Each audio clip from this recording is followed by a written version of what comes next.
Hello बच्चों, आज हम पढ़ेंगे कक्षा 7 हिंदी वसंत का दूसरा पाठ हिमालय की बेटियां। हम आपको बताएंगे बच्चों इस पाठ का सारांश और साथ ही साथ पाठ से संबंधित प्रश्नों के उत्तर भी।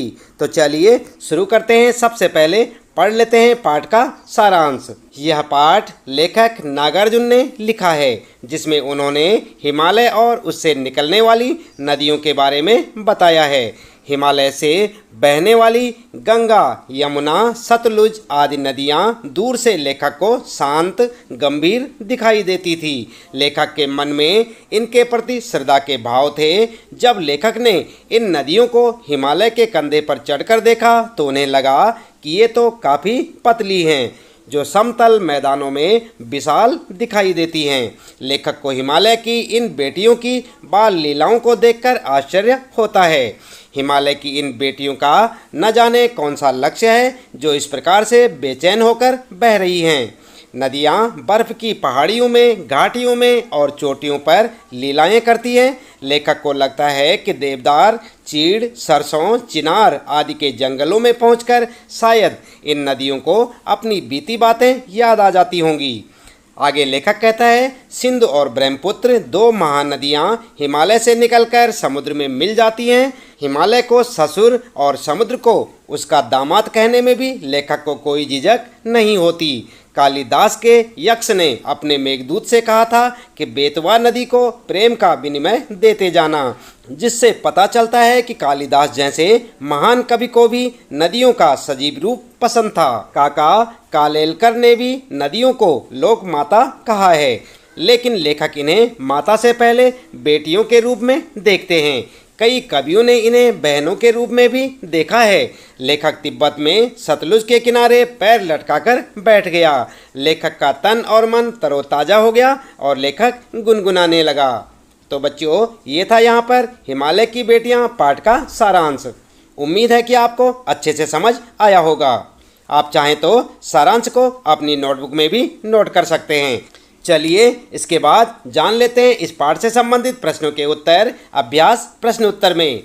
और सबसे पहला प्रश्न है बच्चों यहाँ पर, नदियों को मां मानने की परंपरा हमारे यहाँ काफ़ी पुरानी है, लेकिन लेखक नागार्जुन उन्हें और किन रूपों में देखते हैं। तो उत्तर में आप लिख सकते हैं बच्चों, नदियों को मां मानने की परंपरा भारतीय संस्कृति में अत्यंत पुरानी है। नदियों को माँ का स्वरूप माना गया है। नदियाँ अपने जल से माँ के समान हमारा पालन पोषण करती हैं, हमारे खेतों को सींचती हैं। लेकिन लेखक नागार्जुन उन्हें बेटी, प्रियसी व बहन के रूपों में भी देखते हैं। ठीक है, इस प्रकार से आप अपने पहले प्रश्न का उत्तर लिख सकते हैं बच्चों। इसके बाद शुरू होता है आपका दूसरा प्रश्न, और यहाँ पर कहा है, सिंधु और ब्रह्मपुत्र की क्या विशेषताएं बताई गई हैं। उत्तर क्या लिखेंगे आप? आपने पाठ तो पढ़ लिया होगा बच्चों। उत्तर में लिख सकते हैं, सिंधु और ब्रह्मपुत्र हिमालय की दो ऐसी नदियां हैं जिन्हें ऐतिहासिकता एवं महत्व के आधार पर पुल्लिंग रूप में नद भी कहा गया है। क्या कहा गया है बच्चों? नद। इन्हीं दो नदियों में सारी नदियों का संगम भी होता है। प्राकृतिक और भौगोलिक दृष्टि से भी इनकी महत्ता है। कहा जाता है कि ये दो ऐसी नदियां हैं जो दयालु हिमालय के पिघले हुए दिल की एक एक बूंद से निर्मित हुई हैं। इनका रूप विशाल और विराट है। इनका रूप इतना लुभावना है कि सौभाग्यशाली समुद्र भी पर्वतराज हिमालय की इन दो बेटियों का हाथ थामने पर गर्व महसूस करता है। ठीक है, तो इस प्रकार से आप अपने इस दूसरे प्रश्न का उत्तर लिख सकते हैं बच्चों। इसके बाद देख लेते हैं, आइए तीसरा प्रश्न। और यहाँ पर पूछा है, काका कालेलकर ने नदियों को लोकमाता क्यों कहा है? जानते हैं आप क्यों कहा है बच्चों? चलिए देख लेते हैं उत्तर में। नदियाँ युगों युगों से मानव जीवन के लिए कल्याणकारी रही हैं। ये युगों से एक माँ की तरह हमारा भरण पोषण करती हैं। इनका जल भूमि की उर्वरा शक्ति को बढ़ाने में विशेष भूमिका निभाता है। इसलिए नदियाँ माता के समान पूजनीय, पवित्र एवं कल्याणकारी हैं। मानव नदी को दूषित करने में कोई कसर नहीं छोड़ता, परंतु इसके बावजूद भी अपार दुख, गंदगी, अवहेलना सहकर भी हमारा कल्याण उसी प्रकार करती हैं जैसे अपने नालायक पुत्र का कल्याण माँ चाहती है। अतः काका कालेलकर ने नदियों को माँ के समान विशेषताओं के कारण उन्हें लोकमाता का दर्जा दिया है। ठीक है, तो इस प्रकार से आप लिख सकते हैं बच्चों अपने तीसरे प्रश्न का उत्तर। और फिर शुरू होता है आपका चौथा प्रश्न, हिमालय की यात्रा में लेखक ने किन किन की प्रशंसा की है? तो क्या लिखेंगे उत्तर में? उत्तर लिखेंगे हिमालय की यात्रा में लेखक ने हिमालय की अनुपम छटा की, नदियों की अटखेलियों की, बर्फ से ढकी पहाड़ियों की, पेड़ पौधों से भरी घाटियों की, देवदार, चीड़, सरो, चिनार, सफ़ेदा और कैल से भरे जंगलों की प्रशंसा की है। ठीक है, इस प्रकार से आप लिख सकते हैं। अगला है बच्चों 5वां प्रश्न। यह लेख 1947 में लिखा गया था।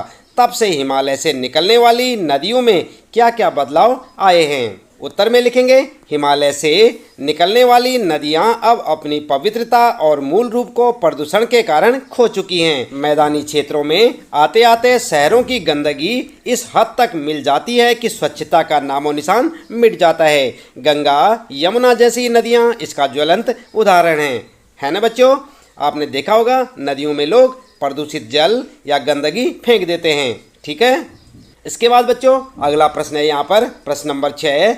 अपने संस्कृत शिक्षक से पूछिए कि कालिदास ने हिमालय को देवात्मा क्यों कहा है?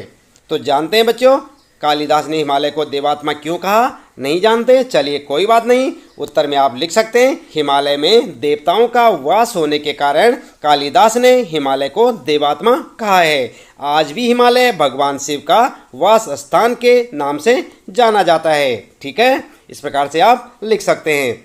इसके बाद बच्चों आपके शुरू हो जाते हैं भाषा की बात के प्रश्न। और यहाँ पर 7वां प्रश्न आपके लिए। अपनी बात कहते हुए लेखक ने अनेक समानताएं प्रस्तुत की हैं। ऐसी तुलना से अर्थ अधिक स्पष्ट और सुंदर बन जाता है। उदाहरण के लिए आप देखेंगे क है संभ्रांत महिला की भांति वे प्रतीत होती हैं, और ख है माँ और दादी, मौसी और मामी की गोद की तरह उनकी धारा में डुबकियां लगाया करता। तो इसी प्रकार से आपके लिए यहाँ पर है अन्य पाठों से ऐसे 5 तुलनात्मक प्रयोग निकालकर कक्षा में सुनाइए और उन सुंदर प्रयोगों को कॉपी में भी लिखिए। उत्तर में आप लिख सकते हैं बच्चों। नंबर 1, सचमुच दादी माँ साप भ्रष्ट देवी सी लगी। आपने पढ़ी थी ना दादी माँ कहानी, उसी से लिया गया है। इसके बाद दूसरा है बच्चों, बच्चे ऐसे सुंदर जैसे सोने के सजीव खिलौने। ठीक है, और तीसरा लिखेंगे हरी लकीर वाले सफ़ेद गोल कंचे बड़े आंवले जैसे। अगला लिख सकते हैं आप चौथा, बड़े मियाँ के भाषण की तूफान मेल के लिए कोई निश्चित स्टेशन नहीं है, सुनने वाला थक कर जहाँ रोक दे वहीं स्टेशन मान लिया जाता है। और 5वां लिख सकते हैं आप बच्चों, संध्या को स्वप्न की भांति गुजार देते थे। ठीक है, इस प्रकार से आप अपने इस प्रश्न का उत्तर लिख सकते हैं। अगला प्रश्न है बच्चों, निर्जीव वस्तुओं को मानव संबंधी नाम देने से निर्जीव वस्तुएं भी मानो जीवित हो उठती हैं। लेखक ने इस पाठ में कई स्थानों पर ऐसे प्रयोग किए हैं, जैसे कि आप देख सकते हैं कह है परंतु इस बार जब मैं हिमालय के कंधे पर चढ़ा तो वे कुछ और रूप में सामने था। ठीक है, और ख है काका कालेलकर ने नदियों को लोकमाता कहा है। तो इसी प्रकार से आपको लिखना है पाठ से इसी तरह के और उदाहरण ढूंढिए। तो आपने और उदाहरण ढूंढने बच्चों।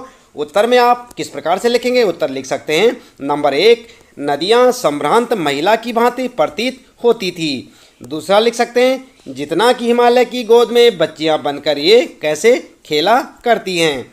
तीसरा लिख सकते हैं बच्चों, हिमालय को ससुर और समुद्र को दामाद कहने में कुछ झिझक नहीं होती थी। और अगला लिख सकते हैं चौथा, बूढ़ा हिमालय अपनी इन बेटियों के लिए कितना सिर धुनता होगा। ठीक है, तो इस प्रकार से आप अपना उत्तर लिख सकते हैं बच्चों।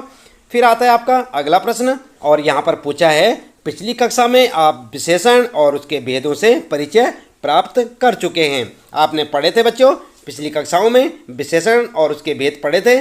चलिए नहीं पढ़े थे कोई बात नहीं, आपको वीडियो के नीचे डिस्क्रिप्शन बॉक्स में आप देखें, वहाँ पर विशेषण का चैप्टर आपको लिंक देखने को मिलेगा। आप उस पर क्लिक करें और वहाँ पर आपको विशेषण के बारे में पूरी जानकारी मिल जाएगी। आइए अपने प्रश्न में देखते हैं। नीचे दिए गए विशेषण और विशेष संज्ञा का मिलान कीजिए। तो आपको यहाँ पर इस प्रकार से देखने को मिलेगा बच्चों, एक तरफ लिखा है विशेषण और इधर लिखा है विशेष्य, और यहाँ पर लिखा है संभ्रांत, चंचल, समतल, और इसके नीचे लिखा है घना और फिर मूसलधार। और दूसरी तरफ देख सकते हैं बच्चों वर्षा, जंगल, महिला, और उसके नीचे नदियाँ और आंगन। तो यहाँ पर जो है अपने उत्तर में आप इस प्रकार से मिलान कर सकते हैं बच्चों। यहाँ पर मिलान करना आपने विशेषण और विशेष्य का। तो यहाँ पर लिखेंगे संभ्रांत महिला, यहाँ पर चंचल के साथ लिखेंगे नदियाँ, समतल के साथ यहाँ पर आंगन लिखें बच्चों, आंगन, और यहाँ पर लिखेंगे घना के साथ जंगल और मूसलाधार के साथ वर्षा।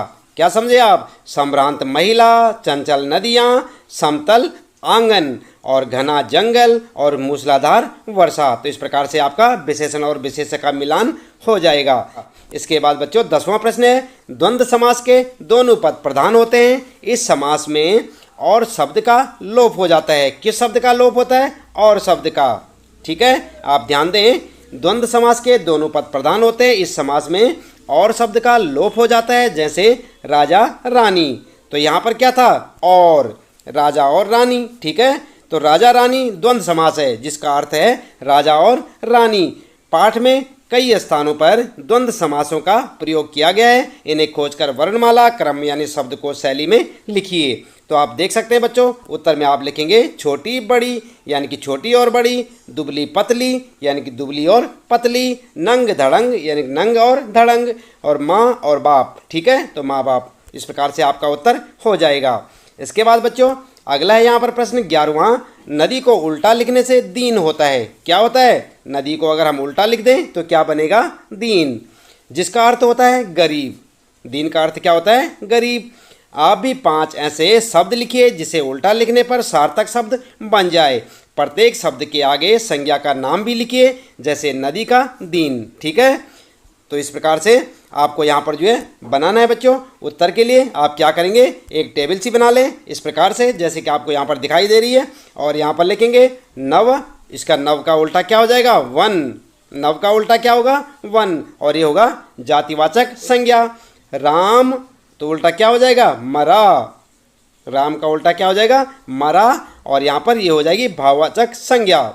इसके बाद बच्चों एक शब्द है राही। तो राही का अगर हम उल्टा कर दे तो क्या बनेगा? हीरा, और ये हो जाएगा द्रव्यवाचक संज्ञा। इसी प्रकार से एक शब्द है धारा। धारा को उल्टा कर दे तो क्या बनेगा? राधा, और ये होगी व्यक्तिवाचक संज्ञा, क्योंकि ये किसी का नाम है ना। और यहाँ पर नामी, यहाँ पर मीना। नामी का उल्टा क्या होगा? मीना, और ये भी होगी व्यक्तिवाचक संज्ञा। आई बात समझ में? तो इस प्रकार से आप अपना उत्तर लिख सकते हैं बच्चों यहाँ पर। इसके बाद आता है फिर अगला प्रश्न है आपका, समय के साथ भाषा बदलती है, शब्द बदलते हैं और उनके रूप बदलते हैं। जैसे बेतवा नदी का नाम दूसरा रूप क्या था? बेत्रावती। पहले क्या नाम था उसका? बेत्रावती। नीचे दिए गए शब्दों में से ढूंढकर इन नामों के अन्य रूप लिखिए। तो आपको क्या करना है यहाँ पर? उत्तर में आप इस प्रकार से लिख सकते हैं बच्चों। लिखेंगे नया नाम और पुराना नाम। ठीक है, सतलुज का आप देख रहे हैं यहाँ पर सतद्रुम, रोपड़ का रूपपुर, झेलम का बितस्ता, चिनाब का बिपाशा, अजमेर का अजय मेरू। ठीक है, और इसी प्रकार से बनारस का वाराणसी। तो ये नया नाम और पुराना नाम। ठीक है, तो बच्चों इस प्रश्न के साथ ही इस पाठ से संबंधित प्रश्नों के उत्तर यहाँ पर समाप्त होते हैं। उम्मीद है कि आपको अच्छे से समझ आए होंगे। इसी प्रकार लगातार कक्षा 7 हिंदी वसंत के सभी पाठों के प्रश्नोत्तर जानने के लिए लगातार देखते रहे वीडियो, जुड़े रहे हमारे साथ। और यदि आप चैनल में पहली बार आए हैं तो चैनल को सब्सक्राइब अवश्य कर दें, बेल आइकन भी दबा दें बच्चों, ताकि आपको आने वाली प्रत्येक पाठ की वीडियो की नोटिफिकेशन मिलती रहे।